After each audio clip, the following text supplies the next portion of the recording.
AI 혁명, 정말 화려하고 대단하죠.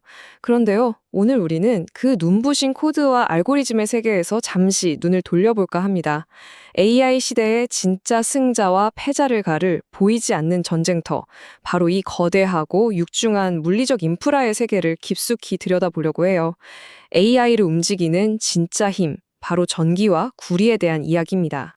오늘 우리가 함께 살펴볼 내용들입니다. 먼저 AI가 얼마나 엄청난 전기를 필요로 하는지 그 문제의 심각성을 한번 보고요. 해결책으로 떠오르는 원자력과 전력망 이야기, 그리고 이 모든 걸 가능하게 하는 핵심 재료, 구리의 중요성을 차례로 짚어볼 겁니다.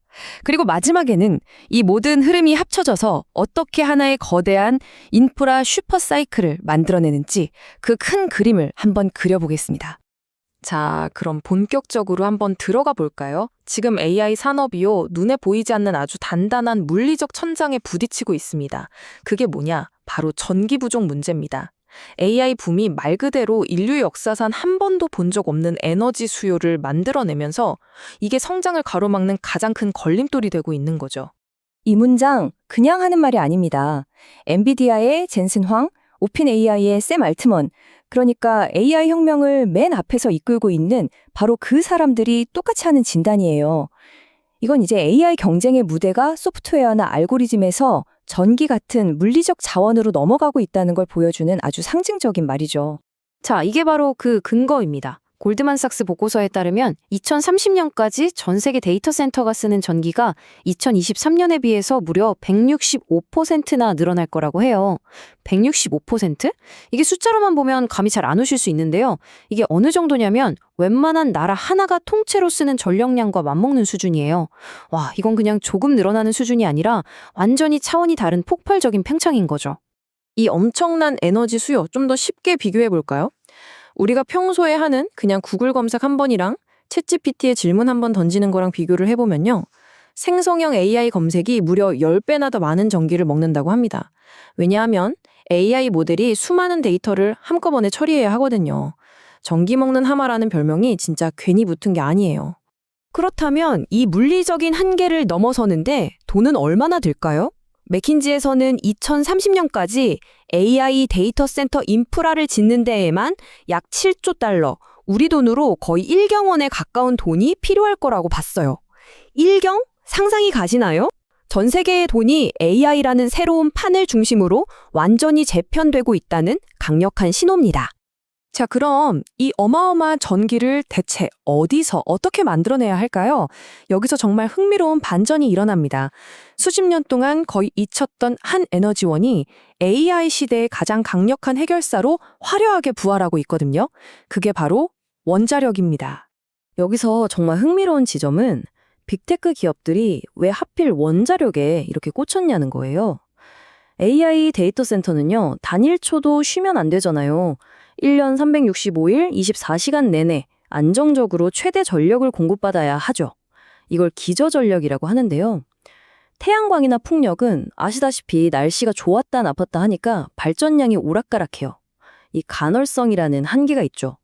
하지만 원자력은 탄소 배출 없이 밤이건 낮이건 비가 오나 눈이 오나 꾸준히 대규모 전기를 만들어내죠. 빅테크 입장에선 지금으로서는 거의 유일한 대안인 셈이에요. 특히 요즘 기술의 최전선에 있는 게 바로 이 소형 모듈 원자로 SMR입니다.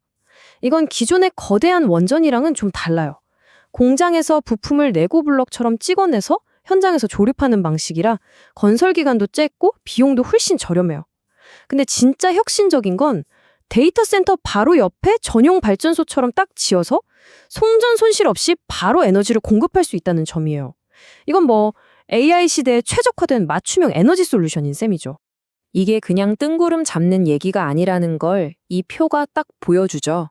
보세요. 마이크로소프트, 아마존, 메타, 이름만 들으면 아는 거대 기업들이 이미 원자력 회사들이랑 손잡고 수십 년짜리 장기 계약을 맺고 있어요. 이건 단순한 전력군의 계약이 아니라 사실상 미래 에너지 패권을 건 전략적인 동맹이라고 봐야 합니다. AI의 경쟁의 본질이 에너지 확보 전쟁으로 바뀌고 있다는 가장 확실한 증거죠.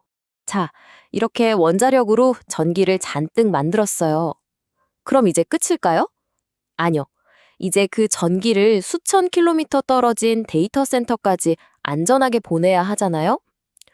그런데 여기서 또 다른 거대한 장벽이 나타납니다.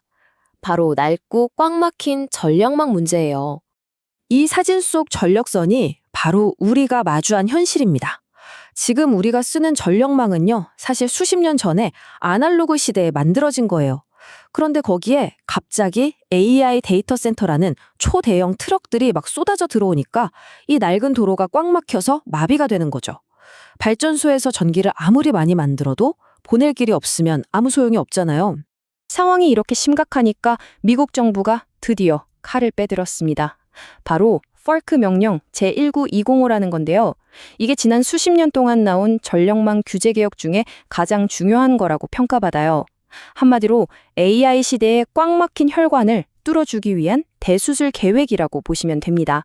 이 복잡한 명령의 핵심은 크게 세 가지입니다. 첫째, 이제 1, 2년 앞만 보고 땜질 처방하지 말고 20년짜리 큰 그림을 그리라는 거고요.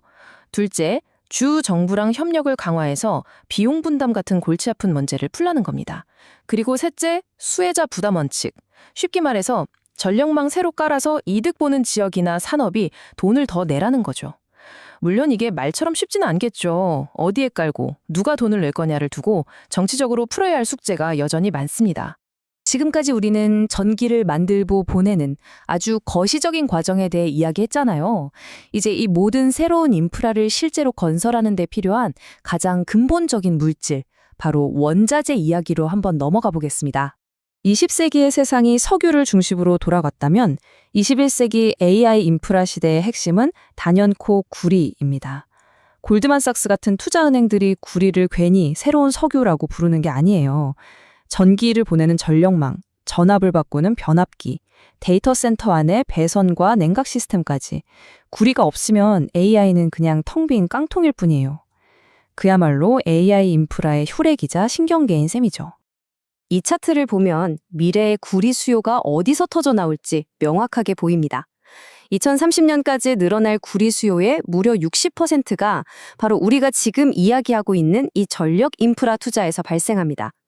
AI가 전기차와 함께 구리 수요를 이끄는 쌍두마차가 된 거죠. 이 차트 하나가 사실상 미래 원자재 수요의 로드맵이라고 할 수 있겠네요. 이런 거시적인 변화가 그냥 먼 나라 얘기가 아니라 당장 우리 실생활에도 영향을 주고 있습니다. 이 표를 보세요.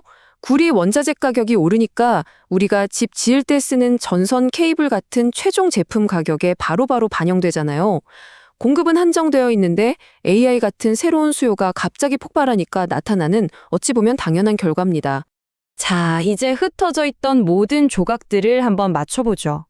AI가 엄청난 에너지를 필요로 하고 그걸 해결하기 위해 원자력이 떠오르고 낡은 전력망을 현대화해야 하고 이 모든 걸 지으려면 구리가 어마어마하게 필요하고 이 모든 흐름이 하나로 합쳐지면서 거대한 투자의 파도를 만들어내고 있습니다. 전문가들은 이걸 바로 인프라 슈퍼사이클이라고 불러요. 특정 산업의 구조적인 대변역 때문에 10년 이상 아주 길게 인프라 투자가 급증하는 시기를 말하는 거죠. 이 거대한 인프라 슈퍼사이클의 한가운데 바로 이런 기업들이 있습니다. 19세기 골드러시 때 진짜 돈 번 사람들은 금 캐던 광부가 아니라 그들에게 청바지랑 곡괭이를 팔던 사람들이었잖아요. AI 시대의 숨은 승자는 어쩌면 화려한 AI 서비스 뒤에서 묵묵히 이 모든 물리적 토대를 까는 기업들이 될 수 있습니다. GE 같은 발전 기업부터 HD 현대일렉트릭이나 효성중공업 같은 전력망 기술 기업, 그리고 LS전선, 대한전선 같은 케이블 기업들이 바로 그 주인공들입니다. 오늘 우리는 AI 혁명의 화려한 무대 뒤편을 함께 들여다봤습니다. 오늘 이야기에서 우리가 얻을 수 있는 가장 중요한 통찰은 아마 이것일 겁니다. 결국 AI의 미래는 눈에 보이는 알고리즘뿐만 아니라 저 땅속 깊은 곳에 묻힌 전력망과 그 안에 흐르는 구리에 달려 있을지도 모른다는 사실이죠. 어쩌면 AI 혁명의 가장 큰 도전은 코드를 짜는 것이 아니라 구리를 캐는 것일 수 있다는 질문을 던지면서 오늘 분석을 마무리하겠습니다.